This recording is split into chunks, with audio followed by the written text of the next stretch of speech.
قادر اور جلیل نام میں آپ سب کو سلام۔ آج کا جو ٹاپک ہے وہ یہ ہے کہ خدا کے کلام کے علم کے وسیلہ سے ہم اپنے دل اور دماغ کی حفاظت کیسے کر سکتے ہیں۔ امثال کی کتاب اس کا 4واں باب اور اس کی 23ویں آیت میں لکھا ہے، اپنے دل کی خوب حفاظت کر کیونکہ زندگی کا سرچشمہ وہی ہے۔ ہمارا دل یہ ہے کہ ہم کون ہیں، لہٰذا ہمیں لازماً بگاڑنے والے اثرات کے خلاف اس کی حفاظت کرنا ہے جو کہ ہماری زندگی میں ہر جگہ ہے۔ ہمیں ہوشیاری سے بلند تخیل آوازوں کو معلوم کرنا ہے جو ہمیشہ دکھاوے کے طور پر گرویدہ کرنے والے ماہر الہیات کو پیش کرتی ہیں، جو در حقیقت خدا کے مخالف ہیں۔ ہمیں اپنے آپ کو تربیت دینی ہے کلام کے وسیلہ سے، نیک و بد کا امتیاز کرنے کے وسیلہ سے۔ زبور کی کتاب اس کا 119واں زبور اور اس کی 11ویں آیت میں لکھا ہے، میں نے تیرے کلام کو اپنے دل میں رکھ لیا ہے تاکہ میں تیرے خلاف گناہ نہ کروں۔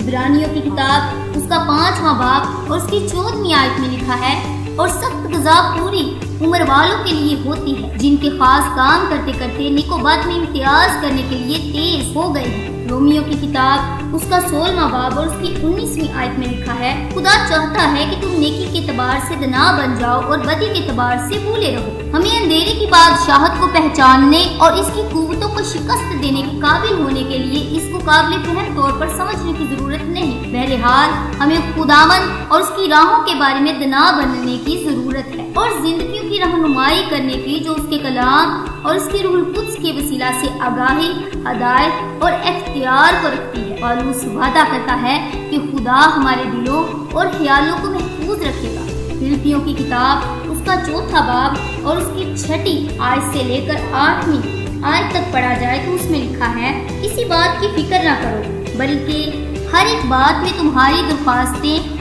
دعا اور منت کے وسیلہ سے شکر گزاری کے ساتھ خدا کے سامنے پیش کی جائے، تو خدا کا اطمینان جو سمجھ سے بالکل باہر ہے تمہارے دلوں اور خیالوں کو اسی یسوع میں محفوظ رکھے۔ غرض ہے بھائیو، جتنی باتیں سچ ہیں اور جتنی باتیں شرافت کی اور جتنی باتیں واجب ہیں اور جتنی باتیں پاک ہیں اور جتنی باتیں پسندیدہ ہیں اور جتنی باتیں دلکش ہیں، غرض جو نیکی اور تعریف کی باتیں ہیں ان پر غور کیا کریں۔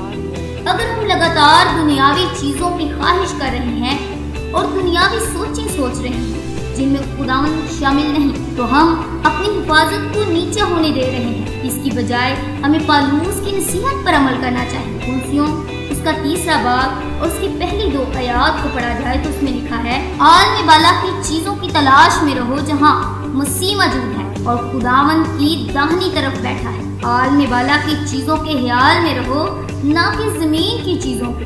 یرمیا اس کا مشاہدہ کرتا ہے، دل سب چیزوں سے زیادہ ہیلا باز اور لا علاج ہے، اس کو کون دریافت کر سکتا ہے۔ اس آیت کو ہم یرمیا کی کتاب اس کا 17واں باب اور اس کی 9ویں آیت میں پڑھ سکتے ہیں۔ خداوند اگلی آیت میں پراعتماد طور پر جواب دیتا ہے۔ یرمیا کی کتاب اس کا 17واں باب اور اس کی 10ویں آیت میں لکھا ہے، میں خداوند دل و دماغ کو جانتا اور آزماتا ہوں۔ جب ہم لگاتار اپنے دل و دماغ کو خدا کے لیے پیش کرتے ہیں تو وہ اس کی جانچ کرے گا اور اپنے روح القدس کے ساتھ اسے پاک کرے گا۔ زبور کی کتاب اس کا 139واں زبور اور اس کی 23ویں اور 24ویں آیات کو پڑھا جائے تو اس میں لکھا ہے، اے خدا تو مجھے جانچ اور میرے دل کو پہچان، مجھے آزما اور میرے خیالوں کو جان اور دیکھ کہ مجھ میں کوئی بری روش تو نہیں۔ متی رسول کی انجیل اس کا 5واں باب اور اس کی 8ویں آیت کو پڑھا جائے تو اس میں لکھا ہے، مبارک ہے وہ جو پاک دل ہے کیونکہ وہ خدا کو دیکھیں گے۔